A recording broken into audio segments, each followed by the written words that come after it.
This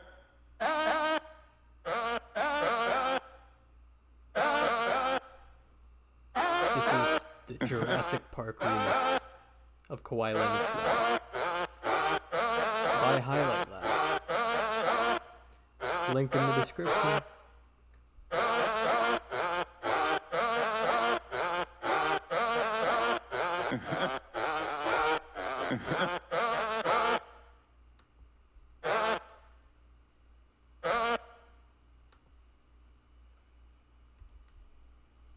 And that is a somber welcome to Season 2, Episode 2 of the Reunion Lights podcast, or as you may know it, URL Season 2.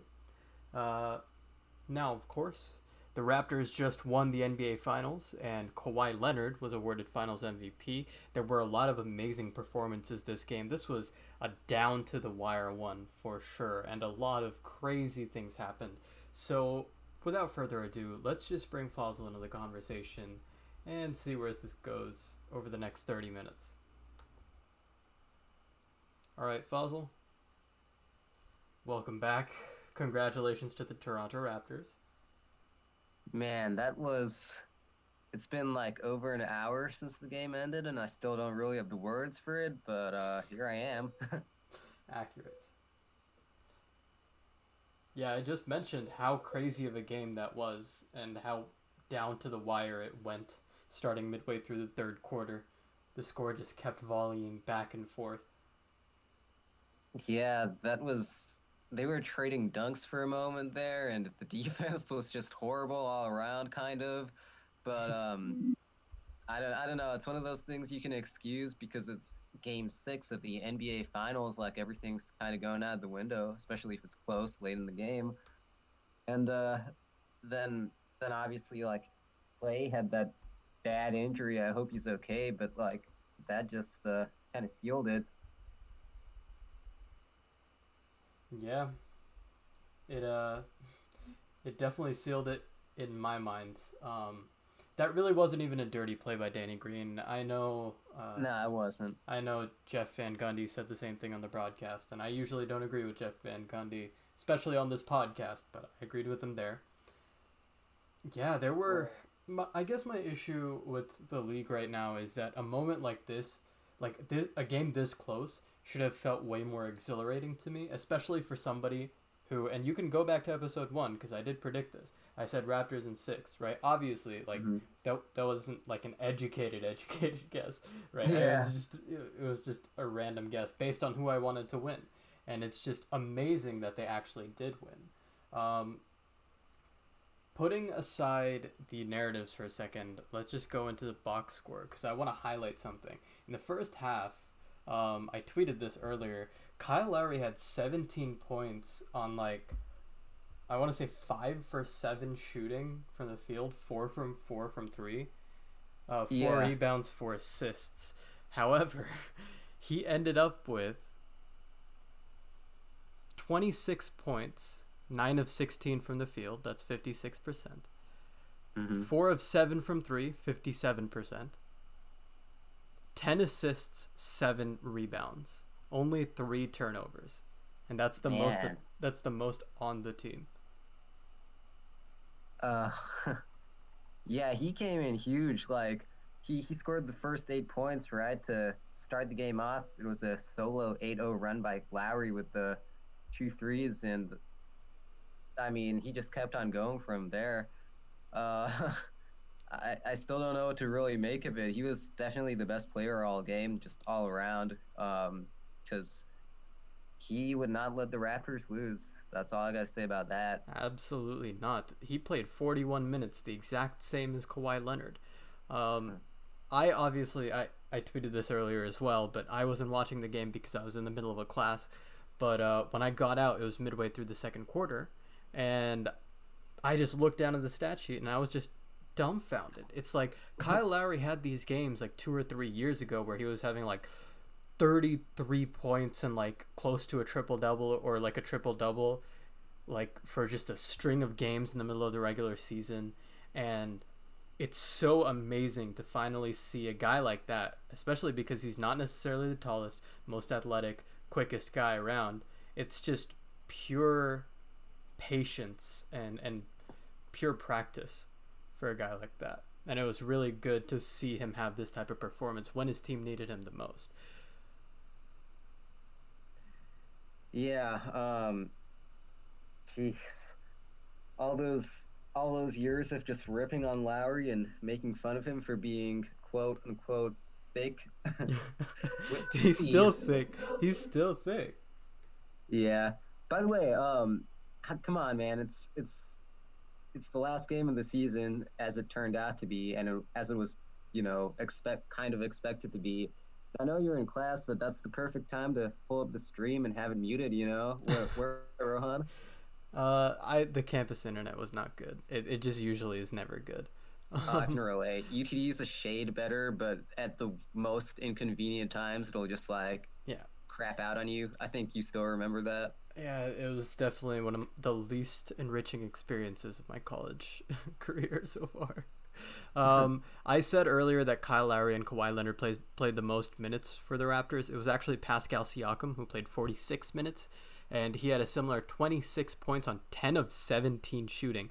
It's 59% from the floor. 3 of 6, 50% from 3. Shooting well from free throws, 75%. 10 rebounds, 3 assists, but 2 turnovers. Somehow Pascal Siakam only had 2 fouls as well, which is absolutely crazy considering, once again, he played 46 minutes of the game. Yeah, that is wild. I'm so surprised to say it, but I'm pretty sure like Kawhi was basically the third best Raptor that game. Number 1 and 2 were Lowry and Siakam, in my opinion. Yeah, but that's what you love to see, right? Like, we haven't even gotten into Fred VanVleet or Serge Ibaka. Yeah. They ran a really short rotation this game, and there are some guys that didn't show up, but the guys that did show up, man, did they deliver. Wow.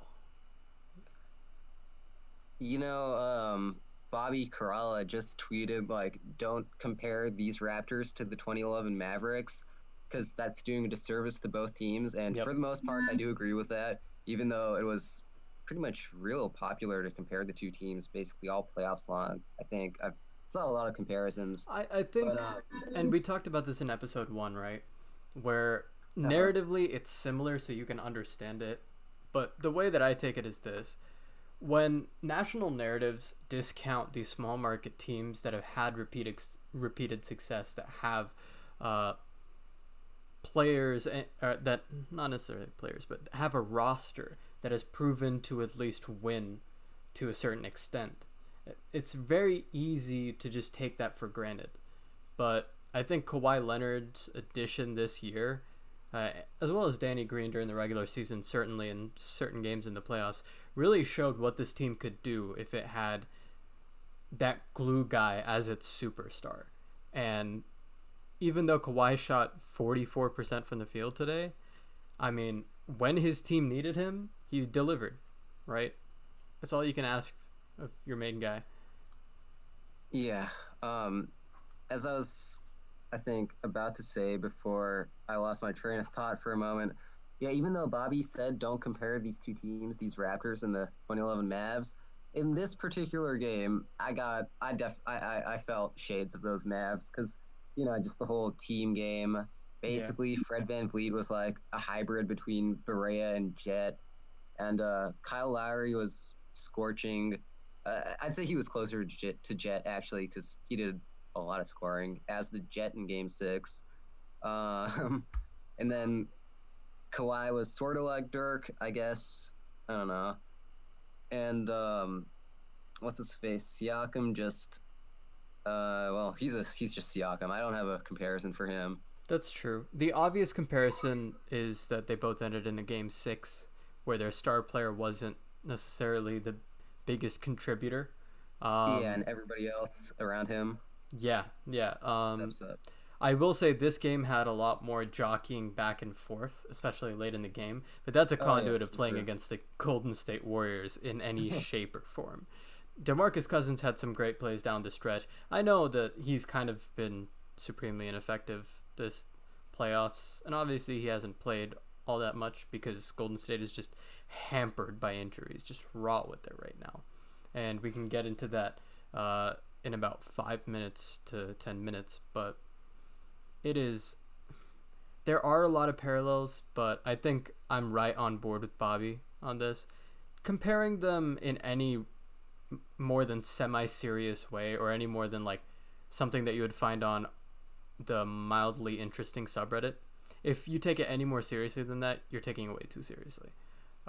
Because these are fundamentally different teams. Like, this team, top to bottom, has a defensive focus that I don't think we've seen a team at this level succeed at, especially against this capable of a team on offense. I mean,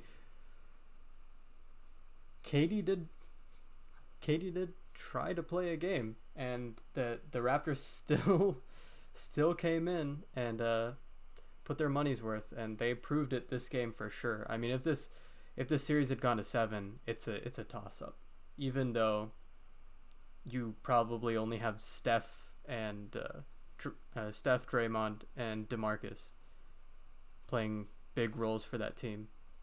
Yeah, that's the one thing. Like, in a game 7, I don't even try to predict a winner. It's always 50-50 to me because weird stuff happens in a game 7. But that's all hypothetical for this series because it will never happen. And thank God for that. I was getting really tired of watching the Golden State Warriors just get these really flimsy no calls. And I hate saying that because it makes me sound like a hater. There were no calls in this series on the Toronto side as well. I just believe that the refs should be way better at this by now. And it's just been, obviously it's been decades of the refs being bad, but especially in crunch time of this game, like, just look at the end of the game. They called a foul. It doesn't change who won, right? If you're if you're gonna call the foul, get the dude on, have him shoot free throws, and run out the clock immediately. Instead, it was a whole other commercial break, and then you watch the ceremony and the presentation of the awards, and it just seemed like supremely chaotic. I've never seen a presentation that chaotic on the final stage. Not for the World Championship. I remember the Mavs super vividly, and like, yeah, it was chaotic because like you have so many people on the podium, but I suspected everything's on the road. That's always a different element, I feel. I guess a part of it is that they were kind of prepping for it in Toronto, but if that's the case, I would expect everybody to come in with their A game because they would have thought about it a little bit. And it just seemed like everybody was in complete shock, which I get, but the entertainment value was definitely diluted.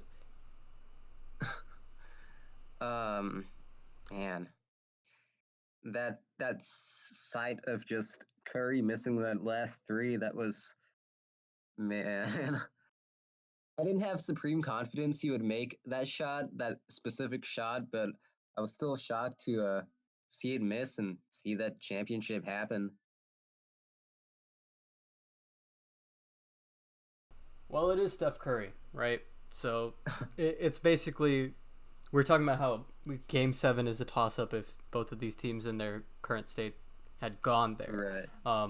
Steph Curry shooting a shot like that in crunch time, even if you have a guy straight in his face, that's a toss-up, right? The dude's that good. Right. And I hate sounding like Stephen A. Smith, but I'm trying to keep the energy out of my voice when I say that.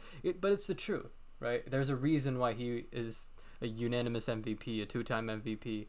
But there's also a reason why he hasn't been the Finals MVP, which is he's clearly the best shooter on his team, probably the best shooter in league history. And he's going to be covered as such. I mean, he's not going to get those shots easily. And give credit to the Raptors once again. The entire series, they tried to keep him out of it. And one game, he had one shot, and that was Game 5, right?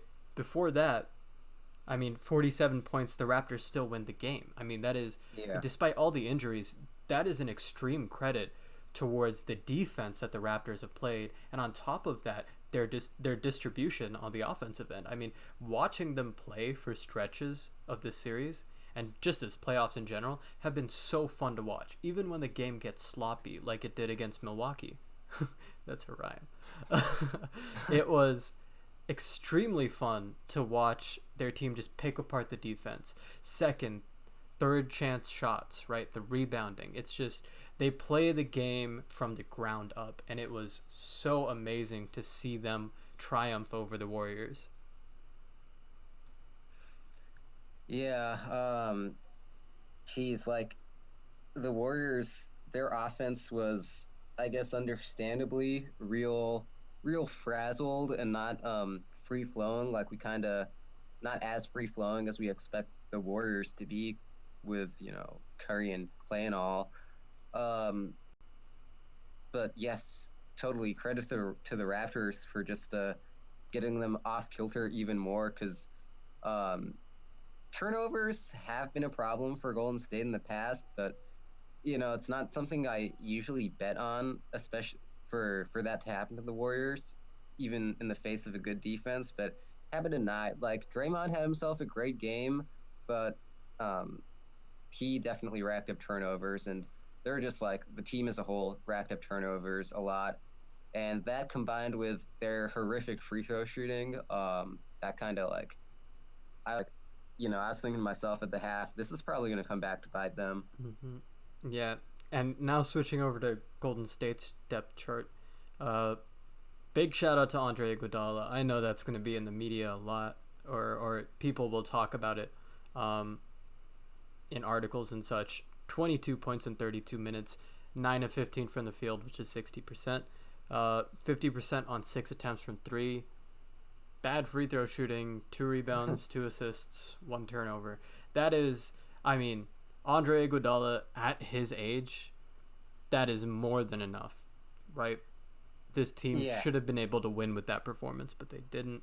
And unfortunately, they also got a great performance from Klay Thompson. 30 points in 31 minutes, 8 for 12 from the field, 66.7%. That's two-thirds, of course. 4 of 6 from 3, just ridiculously efficient. 10 of 10 from the free throw line, 5 rebounds, no assists, but 2 turnovers. And ultimately, his injury really did end up costing them in the fourth quarter. And I think that people will kind of take that as a given. I don't take it as a given. I mean, look at Klay Thompson at the end of Game 5, right? He made 1 shot, and that was a really poor rotation. It was bad defense on the Raptors' part. But before that, the Raptors were doing everything that they could. They were doing a pretty good job. But this game, Klay Thompson came to play. And if he had gotten some more time, the Warriors would have probably won. And look at Steph's line, 35% from the field, 27% from 3. I mean, that's just, geez, 3 turnovers. Yeah, you're not usually not winning when Curry's playing that poorly. It's it's weird because I don't see everybody saying that he choked, even though that stat line just screams choke job. Um, I guess I can understand that a little bit because he's covered so heavily that if he whatever shots he can make, the really tough ones, like that's always a plus. Although obviously he could have done a little more. I don't think anybody's disputing that. I guess I'm not sure. Like he wasn't like that 2016. I'm gonna kill you. That Supernova you Steph. yeah, the one we saw against like OKC in the regular season, that one game. Right, the And then Grizzlies, yeah. yeah, all playoffs long until Cleveland. Yeah, I don't know. Steph is an enigma to me in the playoffs because I feel like a Finals MVP would solidify his legacy, and obviously he hasn't gotten it yet. And there's a distinct possibility that he never gets it. Let's just be honest, right? Yeah, And that's not a knock on him. That's how the game is. That's how the league is. 1 minute you're yeah, on that's just top, 1 minute reality. somebody else is, right? Just luck waits for nobody. And of course, Steph is probably going to be back here at some point if Clay stays, and if they're able to kind of keep some of the core intact, even if Kevin Durant leaves. Um, and of course, we're going to talk about that later because I have some interesting takes on how both of these injuries and the way that this series ended can affect free agency. Um, just some crackpot theories. But I think is Steph is nearing what, the end of his prime in the next 3 years. He just turned like 30, right? Did he just turn 30? I'm gonna look this up. I think he's 32. No, he's No, not he's that old. 31. He's 31. He was born in '88. Yeah, Okay, he's yeah. 31. Um, yeah, so his prime will last until he's like 35, 36. Um, Yeah, I'd give it a little longer, like, yeah, about 35, 36, just because his game is not too predicated on athleticism. it's not, but here's what I will say: he's done a great job, um, leading up to this point in his career. Obviously, you saw it 2, 3 years ago, especially, um, of just conditioning his body, especially the lower half of his body. The amount that this dude runs around the court is insane, and the fact that he makes those shots at the tail end of just like basically running a a quarter mile sprint is insane, right? Um, but that takes a toll on your body, and we already know that he has injury concerns. I mean, he's had injury concerns the past 2 years in the playoffs, actually. Um, this playoffs, he got lucky, right? This playoffs, he was the one that didn't end up getting injured out of their big three. And I think, especially if KD stays there and the load is on him, or even if he leaves and Clay is out for some reason, like God forbid this injury is way worse than it seems, Steph is going to be asked to do a lot on the court. And I don't know if that bodes well for him ever winning a finals MVP, or for him ever winning a finals MVP, period, let alone going to the finals soon in a Golden State Warrior uniform. Right, because just the rest of the league has gotten so much better as a whole that Mm-hmm. the same basic system, like say, let's just say there's no KD and then he leaves and Clay is like injured or something, which again, worst case scenario. So let's just say it's the Steph and Draymond show. Ordinarily, that would have been like enough. Say back in 2015, 2016 ish, Right. like beat just about every team in the league, and even today, that's still enough to beat most teams. But if we're talking about the playoffs, you don't have a solid supporting cast around those two guys, which I don't. It seems like the Warriors might not, because they're pretty strapped cap wise. Uh, I don't know if that's enough to beat like the very best teams that have a full fledged offensive system and they're solid on defense too, and they have a boatload of role players. Like, I don't know if Steph and Draymond alone would be enough to beat, like, say, Denver or certainly not Toronto. And I'd, I'd, I'd guess maybe not the Lakers if they get, like, if they have LeBron and AD or somebody like that. Right. So definitely, like, the Warriors are, for the first time in a long time, looking super mortal. Like, they can definitely be beaten. We've seen it. Um, it's a little more of an interesting question with Clay. Like, I'd say they're still in that top tier of contenders as long as they get their old school big three playing. Because that's still just a lot of firepower to contend with, you know. Um, but your point about like Steph not being able to be the man anymore, I think that's a lot more true than maybe a lot of people will realize. Because as we saw in game 3, yeah, game 3, when he scored like 47, he was keeping the Warriors in it that most of the game because he was just scorching hot and he knew what he needed to do and he knew that the role was all on him. But then he just got tired late in the game, and that's basically all she wrote for the Warriors because not a lot you can do when you have just one guy who's putting up his points, and then the rest of your players are just role players who aren't able to do that much. Like in 2016, Steph could have gone supernova like that for an entire 48 minutes, but nowadays, I don't know if you can do that for 48, maybe like 30. Yep. I mean, we could talk about why Steph hasn't performed to that level in the playoffs and his future for an entire episode, I feel. But since we are nearing, I would say, the last 5 minutes here, I just want to touch on something that you tweeted earlier that I think is just, it's a beautiful thing to think about. This is the last game that the Warriors will play in Oracle Arena. Um, Obviously, that's super bitter for Warriors fans. And I will readily admit this. Most Oakland natives that are Warriors fans, um, that I see on NBA Twitter especially, and on NBA Reddit, those people have been fans and their families have been going to games for years, back when they stunk. It is what has happened in Golden State over the last 5 seasons may seem unfair because they got KD, but before that, it was truly incredible to see it take place. All right, and that's how I feel about it. And to see the last game in Oracle go this way after all of the injuries that they have faced in the past 5 seasons was a little bit of karmic justice. Yeah, you got to see the close to the best team in NBA history, if not the best team in NBA history, uh, do all of that. You got to see, 3 titles in 4 years, and you got to see all those consecutive title runs. One of the best stretches of basketball in league history. You got to see all of that. Sure, you might have been steadily getting priced out, but whatever. It's still the Warriors. It's still Oakland.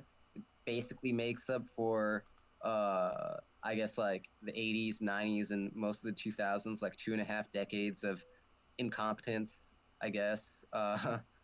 Well, I'll give them a little credit for the 90s when they had the Run TMC Warriors. Yeah. But apart from that, like I feel like this entire run has been vindication, and for quote unquote true Warriors fans, not playing, they're true Warriors fans. But now, like, okay, you had your fun, but just like the Miami fans, like back to reality. Yep. Yeah. No team is invincible. I think that much is clear. And I think looking at the way that the Mavs kind of played in a bloodbath of the West, I'm super excited. And I'm hoping that the balance of power really shifts in the West to the point where there is some real parity. And by that I mean, even if AD goes to LA, I want to see KD go somewhere in the East, right?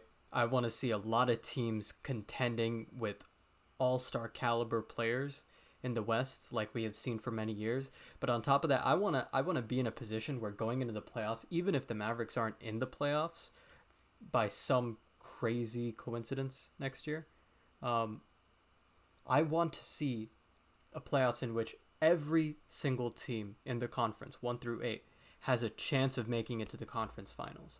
Um, that would be something absolutely amazing to see, and I think we're gonna see it the way the season is going right. The way the next season is kind of shaping up before free agency and the draft.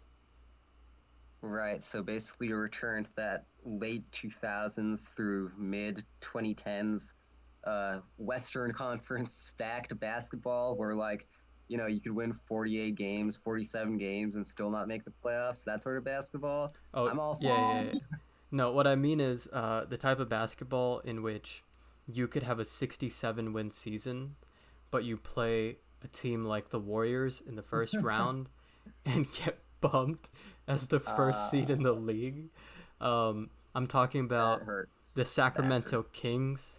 I'm talking about the Steve Nash Phoenix Suns. I'm talking about the Spurs throughout the entire tenure, right? They're just the Houston Rockets with T Mac, right? And even with Harden near the tail end of Dirk's Dallas Maverick Right. playoff career.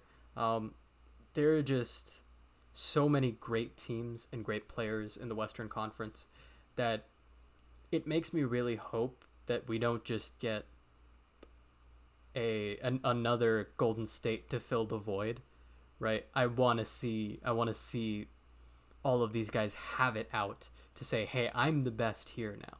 KD's gone and LeBron is going for the chip, right? But I want to prove that I'm on that level, cuz that's what Kawhi just did this season. Right? That's what Right. KD has been doing for a couple seasons. Right? It's just that's the game, man. I love watching stuff. I love watching moments like this. I mean, the Raptors coming out of all of the doubt, all of the doubt. People are still saying that Kawhi might leave, and you know what? He might, but he won a championship. Yeah, just one megastar in Kawhi with a solid cast supporting him, beating, taking down the star-studded Warriors. I mean, hopefully this might signify, if not the total death of like, big three, big four, big five basketball, then at least it would, hopefully, I'm hoping it signifies, just stepping away from that model because yeah, that'd be great for everybody, I think, just to see the wealth spread around. We're lefties, but this is, I think, something that everybody of every economic system can enjoy. You know what? That wishful thinking. I hope for the exact same thing, but I have this sneaking suspicion that we're not going to see it. Um, the good thing Yeah. is when players like this, when great players kind of just stack up a team, we have seen time and time again that because there's only one basketball, it's difficult for some guys to really maintain their career trajectory and their numbers. Um, and there's usually an odd man out, or there's usually like a rotating thing, like we saw in Golden State, where like every night one of those three guys needed to have a decent game in order for them to win during the regular season. Um, I'm just kind of tired of that. I want it to be a situation where your role players have to step up on every team in the Western Conference. I want to see just straight up the best 1 through 12 or 1 through 8 or whatever rotation the coach is playing. I want to see the best teams in the Western Conference as they play in the playoffs. I don't want to see star-studded teams. Same thing in the East. And I think it's shaping up that way. So Yeah, and you know what I want to see? I want to see Anthony Davis being the next Kevin Love, Chris Bosh, Kevin Garnett next to LeBron. oh, if we were live, I would be saying F in the chat for Anthony Davis's career. Um, Shout out to Game of Zones, obviously. This episode of the URL podcast is not sponsored by anybody, but it is sponsored on behalf of Mavs Twitter. Not Mavs Twitter, actually. Mavs Reddit. I'll just say that because I'm a mod. I believe I have that right. And if I don't, I mean, who's really going to regulate it? Jurassic Park, R-Dash Raptors, congratulations. Uh, some of your fans have been kind of called out in the media, but you know what? No group's a monolith. Um, Y'all have been waiting for this for a long time. Uh, a lot of Mavs fans in 2011 were waiting a long time, and there are similarities. And I just want to say it was great watching this series once again. I know there's only so many times I can say that before it loses its luster, and that probably happened like 20 minutes ago. But I just have to keep saying it because I'm also in shock. Fossil? Yeah, for the most part, I don't give much of a crap about all this. This group of fans is so good, or this group of fans is so bad. So I don't have much of a serious opinion on all this like Raptors fan debacle. But hey, you guys won, so you guys get to brush it all aside. So that's great. And I finally get to congratulate my Canadian cousin for a good thing happening to Canadian sports that's not like hockey related. So and it's the Raptors of all teams. So like that was certainly cool. Most definitely. Most Made definitely. me use Facebook for the first time in a while. Oh, okay. Maybe it's not a good thing. Yeah. Don't- you know the sequel to Get Out is going to be set 100 200 years in the future, and it's going to be purely about how old people's social media is taking over our brains, and the AI vestiges of just those decrepit and unequipped minds towards the internet will just be floating and taking over control of our devices. For a moment, I thought you were being serious there. I mean, you're right, but I thought that was actually the movie. Hey, you know what? If any of those Silicon Valley investors is feeling depressed enough to make this movie with me, hit me up. My DMs on Twitter are not open, but follow me and I'll follow you back. All right, bud? So yeah, once again, congratulations to the Raptors, Finals MVP, Kawhi Leonard, Masai Ujiri, the entire staff. Sorry to say to the Warriors, but no three-peat. Good luck next year. Bye, KD. Yeah. Well, yeah, congrats, Toronto, and see you next year, Golden State, in not Oakland anymore. I don't know. Where are they moving again? They're moving to San Francisco. Oh, right, San Fran. Yeah, talk about gentrification, right? Yeah, I guess we'll save that one for next episode, maybe. Yeah, I'm not getting that political on this. Anyways, once again, we appreciate you hanging tight for this short reaction episode to Game 6 of the NBA Finals. We are reunionlights.com, at reunionlights on Twitter, the URL podcast, Season 2, Episode 2, and we're out.